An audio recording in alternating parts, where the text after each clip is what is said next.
bad that the Supreme Court rule on Obamacare at least then, and then let Congress decide when they might appropriate rather than these automatic appropriations. Thank you, Mr. Speaker. I appreciate your attention, and I yield back the balance of my time. The gentleman yields back.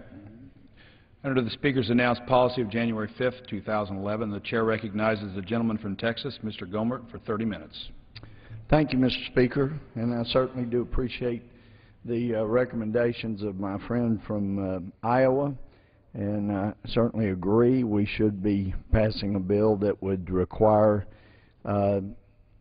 no leeway for the Treasury Secretary, that he should pay our debts as they come due, and also make sure the military is paid on time. We know the Social Security is already going to be mandatory spending in the event of a shutdown, and that way we're allowed to pursue the issues that are most critical, and that is really in the interest of children. That term is used so often, it's really true now.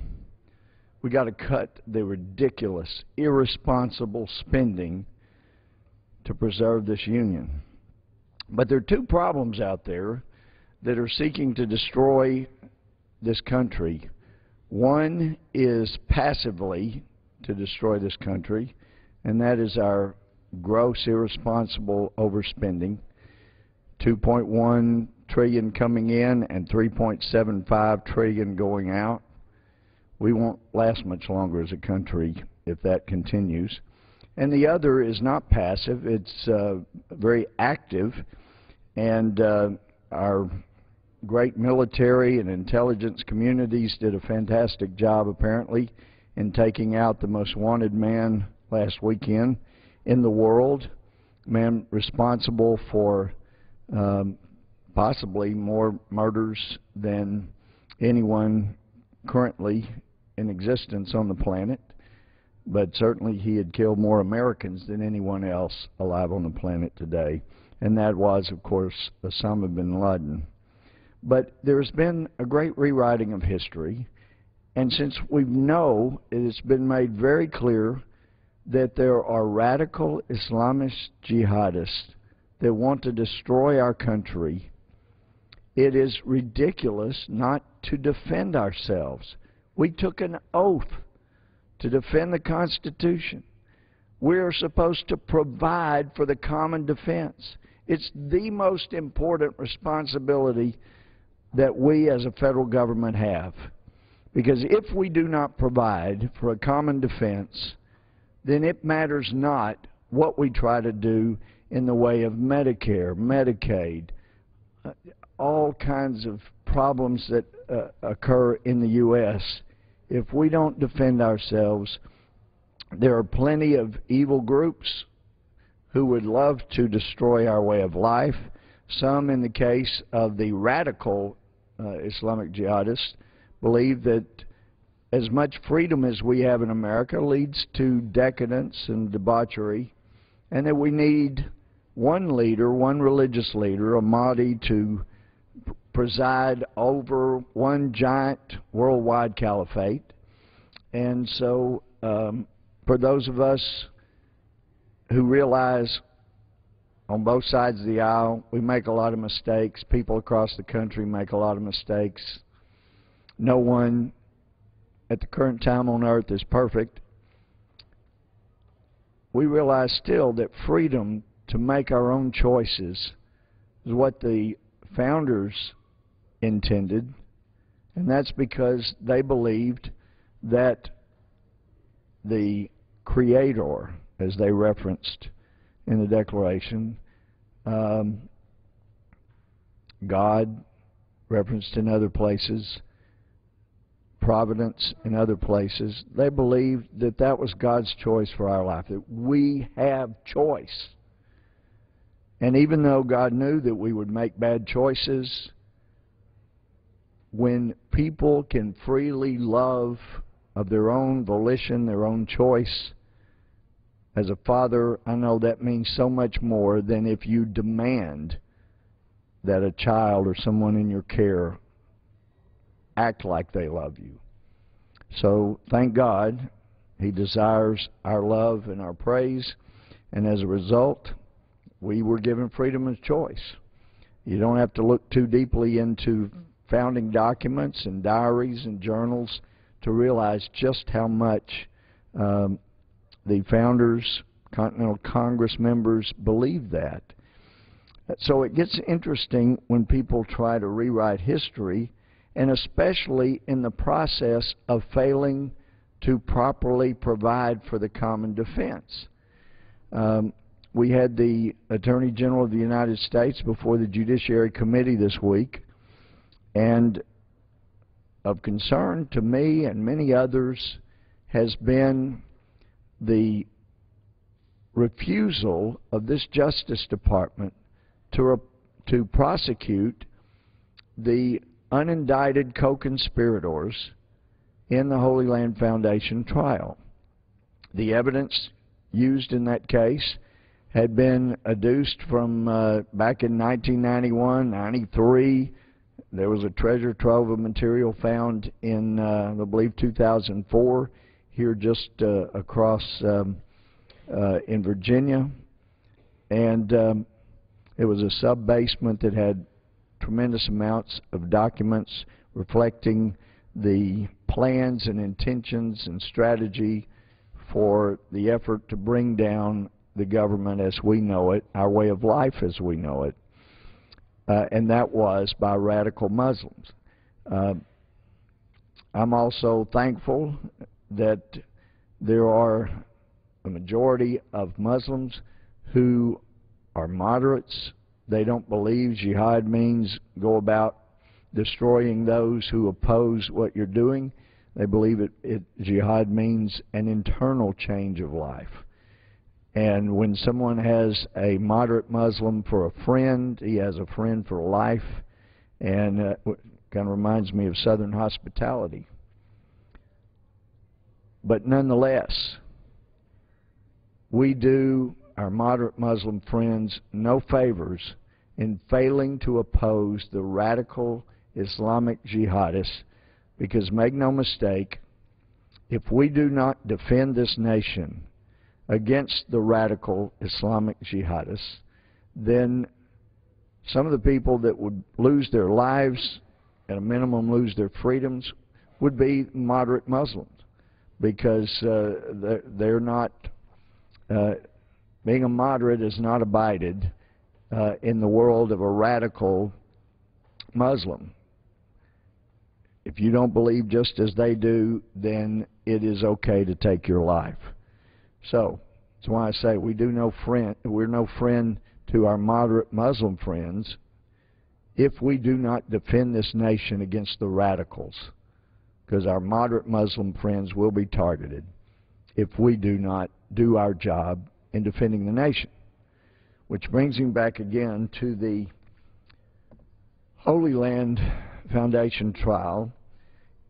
The Bush administration, acting on information that was obtained through the 90s, through the Clinton administration, Justice Department, FBI, and especially since 1993, the efforts made by the FBI, the incredibly professional work that was done, it was amazing how well they put a case together. Unfortunately, when the case was tried the first time, it led to a hung jury.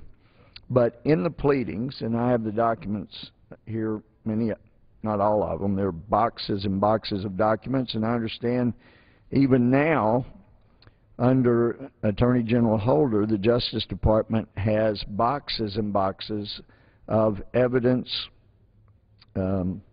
documents, wiretaps that have not even been translated.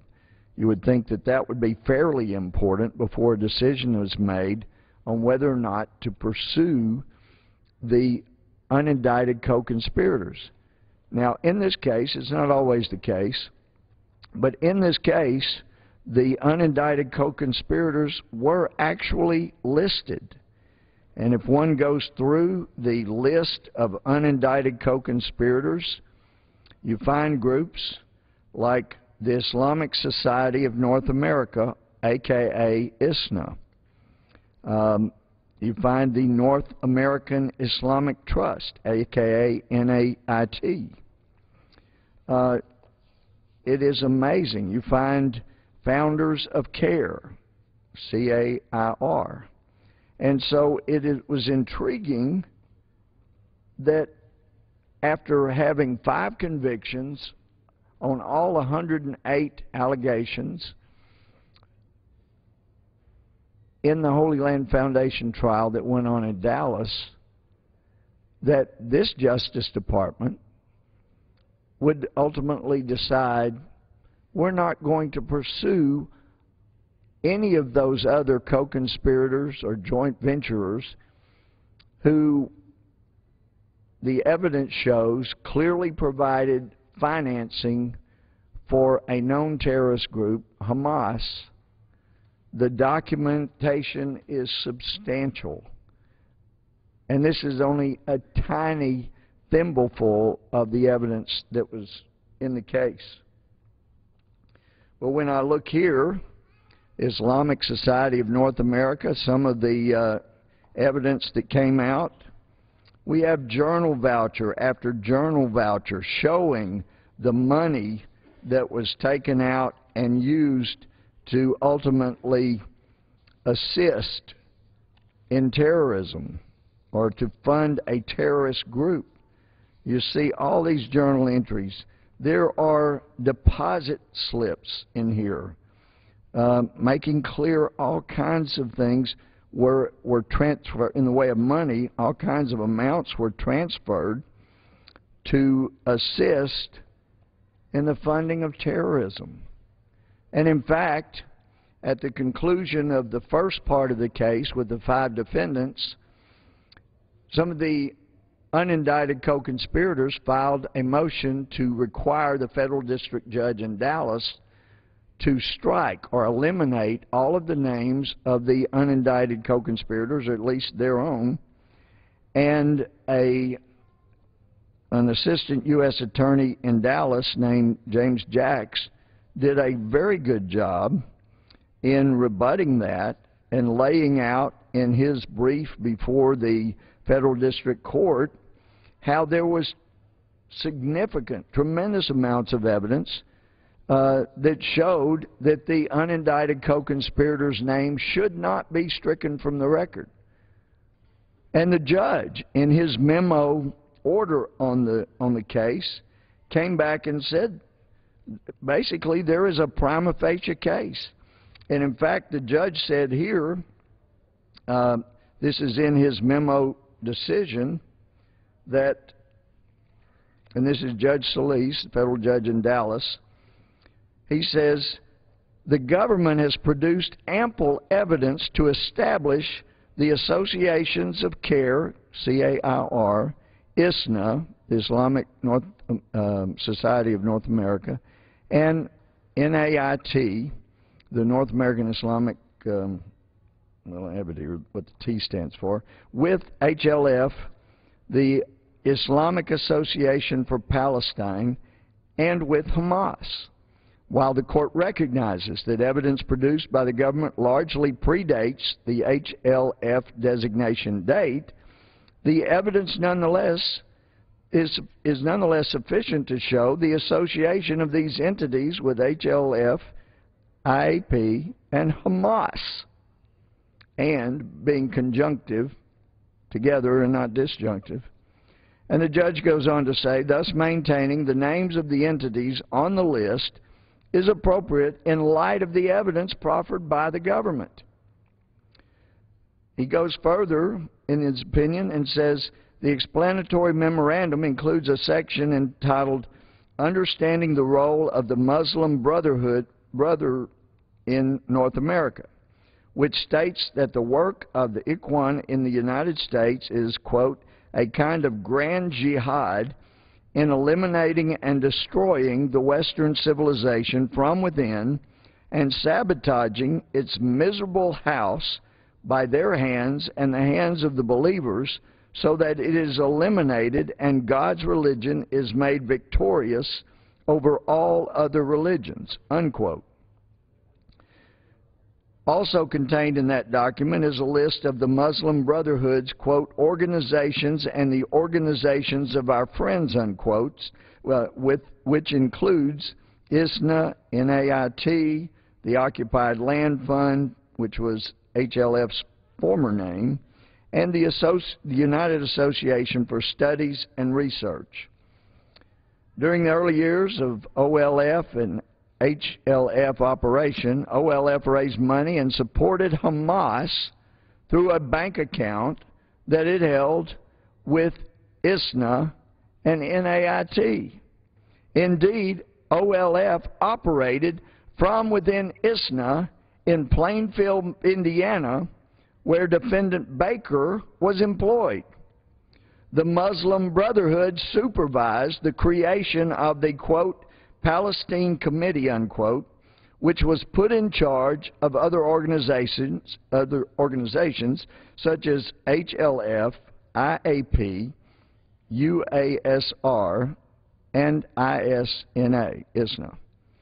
The July 30th, 1994, quote, meeting agenda for the Palestine Committee, unquote, lists IAP, HLF, UASR, and CARE as working organizations for the Palestine Committee. I mean, the order is pretty extraordinary in following the pleadings as filed by a quite capable Assistant U.S. Attorney at that time, now interim U.S. Attorney in Dallas, and stating basically there's a prima facie case here.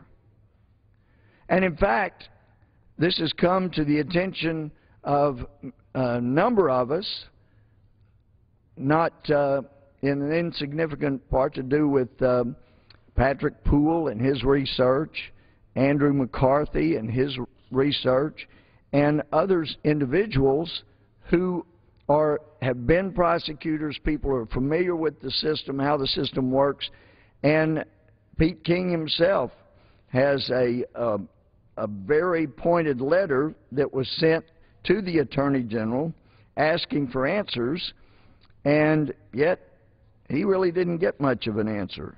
And in fact, his letter reads this way. It was dated April 15. Dear Attorney General Holder, I write to inquire about your decision not to prosecute the 246 individuals and organizations named as unindicted co-conspirators in a Hamas terror finance case. And actually, it's the largest terror finance case in American history. If you don't cut off the money, the terrorism will continue. And if the terrorists have tremendous amounts of money, it's a lot tougher to defeat them as our enemy, our sworn enemy, sworn to destroy our way of life. If you cut off their funding, it's a lot easier to be at war with someone in a tent riding a camel than it is someone who has jets, RPGs, and most sophisticated weaponry, and the ability to build million-dollar compounds to hide in. And of course, money also opens the possibility for bribes, which makes it a whole lot easier to hide in plain sight because people are willing to look the other way. We don't know if that was occurring in Pakistan. There's a lot still to be learned in that situation. But Chairman King, Pete King, goes on and says, I've been reliably informed that the decision not to seek indictments of the Council on American Islamic Relations and his co-founder Omar Ahmad, the Islamic Society of North America, and the North American Islamic Trust was usurped by high-ranking officials at Department of Justice headquarters over the vehement and stated objections of special agents and supervisors of the FBI, as well as the prosecutors at the U.S. Attorney's Office in Dallas, who had investigated and successfully prosecuted the Holy Land Foundation case. Their opposition to this decision raises serious doubt that the decision not to prosecute was a valid exercise of prosecutorial discretion. Chairman King then goes on and says, I request you provide answers to the following questions. What are the reasons for the Department's decision not to prosecute CARE, ISNA, NAIT, and Mr. Ahmad, who is a CARE co-founder and former head of the Palestine Committee of the Muslim Brotherhood in the United States? Who made the final decision not to prosecute? Who, if anyone, from the Executive Office of the President consulted with, advised, or otherwise communicated with the Department of Justice in electronic, oral, or written form regarding the Department's decision to not seek indictments of CARE, ISNA, NAIT, and Mr. Ahmad? How does and will the Department and the Federal Bureau of Investigation address the potential for CARE, ISNA, NAIT to engage in terrorism financing? What policies with regard to those organizations have you implemented to address that threat? The answers to these questions should provide some explanation for declining a prosecution that is strongly supported by the record from the Holy Land Foundation trial. And then the chairman goes through and cites some of the information from that case. And he goes on and says, Hamas has been designated as a terrorist organization by the Department of State since October 9, 1997, and its status was reconfirmed by the most recent annual report of the National Counterterrorism Center issued April 30, 2010.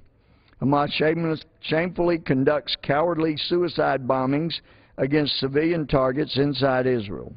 He goes on and sets out some further information there.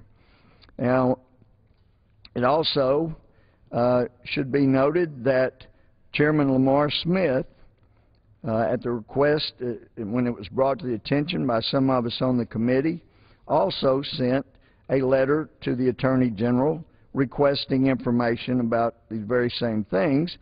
And in fact, there was a memo that was involved, and Chairman Smith, on behalf of the Judiciary Committee, requested a copy of the March 31, 2010 memo entitled Declination of Prosecution of Omar Ahmad from Assistant Attorney General David Criss to Acting Deputy Attorney General Gary Grindler. As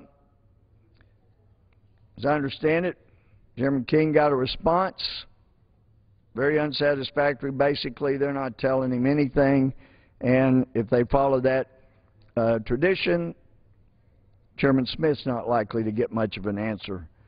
But it causes great concern because we have the Attorney General who has testified before the committee this week. No one in his department was involved in advising or consulting over that.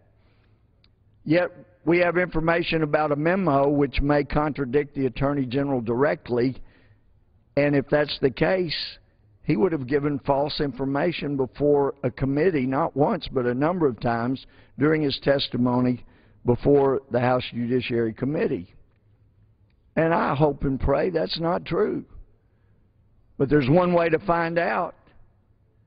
And instead of providing the memo that was requested, he referred Mr. Trent Franks, when he asked, to a Dallas Morning News article that quotes Mr. Jacks as saying there were no political factors involved in that decision. Well, I have a copy of that article as well.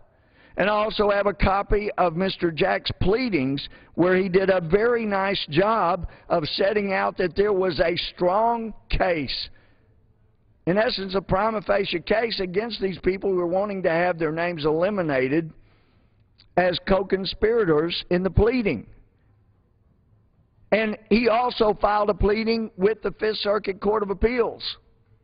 Now, I know as a former judge and Chief Justice, lawyers are not supposed to file pleadings and try to persuade based on facts that they believe or know not to be true.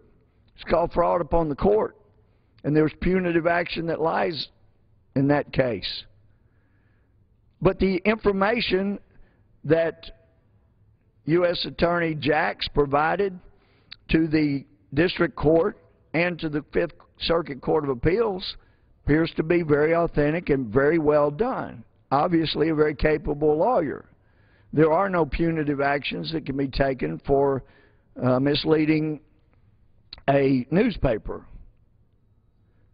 And on the other hand, perhaps he doesn't know what was in the memo that was requested from March of last year.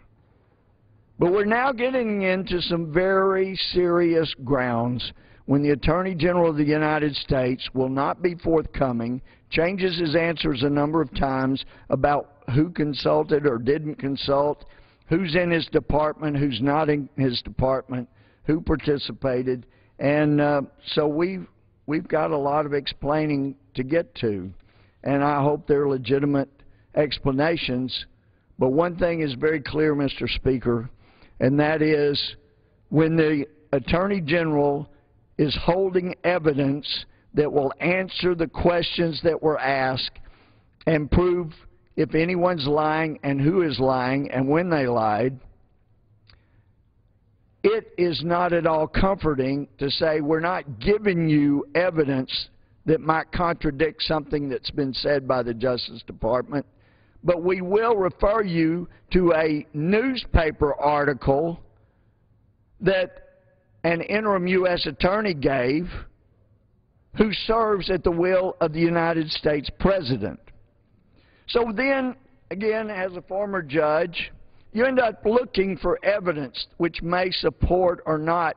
Could there be political or politics at play in this kind of decision? Well, about this Islamic Society of North America, ISNA, it's interesting. I have got a transcript of the speech because I got it off of the White House website today, made by the Deputy National Security Advisor to the President of the United States, Barack Obama, that being Dennis McDonough. And in his remarks, and this was actually, it says, for immediate release March 6, 2011. This is printed, like I say, from the website. But it says, these are the remarks of the Deputy National Security Advisor to the President, Barack Hussein Obama, in which he starts his remarks like this, quote, "Thank you, Imam Majid, for your very kind introduction and welcome." By the way, these are remarks to the Al-Dulles Area Muslim Society, Adams, ironically. Anyway, he says, "Thank you, Imam Majid, for your very kind introduction and welcome. I know that President Obama was very grateful that you led the prayer at last summer's iftar dinner at the White House, which, as the President noted, is a tradition stretching back more than 2 centuries to when Thomas Jefferson hosted the first iftar dinner at the White House." Well, iftar refers to the evening meal when Muslims break their fast during the Islamic month of Ramadan. Iftar is one of the religious observances of Ramadan and is often done as a community with people gathering to break their fast together. Iftar is done right after sunset time. Traditionally, a date is the first thing to be consumed when the fast is broken.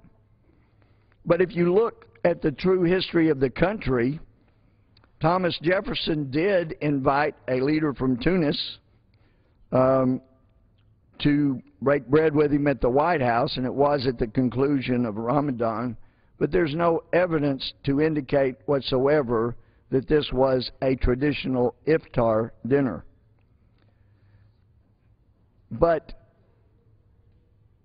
you get back to the facts. This means that, in the second paragraph, he says, our founders, and this is Dennis McDonough, a Deputy National Security Advisor, our founders understood the best way to honor the place of faith in the lives of people was to protect their freedom to practice religion. In the Virginia Act of Establishing Religious Reform or Freedom, Thomas Jefferson wrote that all men shall be free to profess and by argument to maintain their opinions in matters of religion. He goes on in his remarks and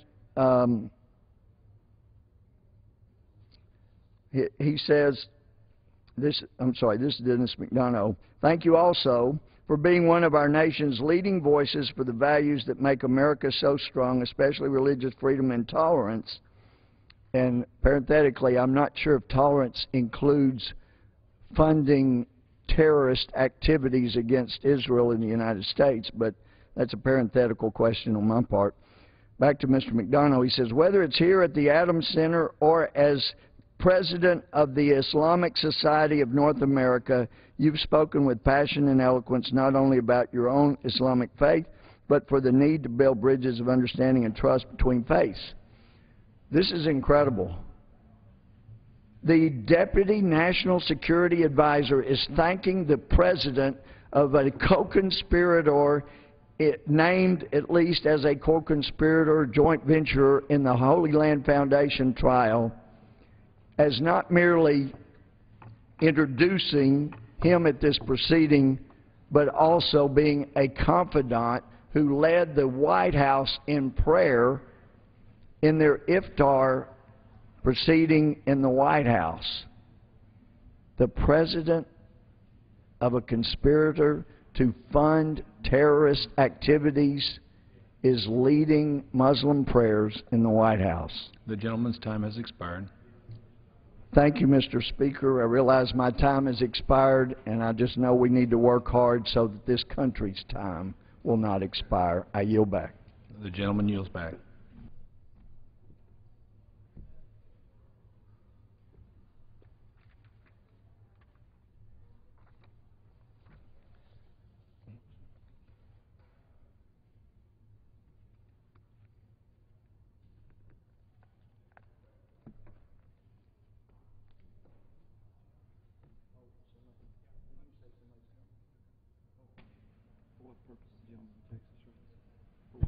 For what purpose does the gentleman from Texas rise? Mr. Speaker, at this time, I move that the House do now adjourn. The question is on the motion to adjourn. Those in favor say aye. Those in favor say opposed say no. The ayes have it. The motion is adopted. Accordingly, the House stands adjourned until noon tomorrow.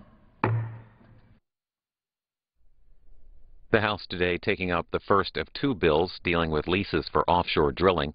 Those leases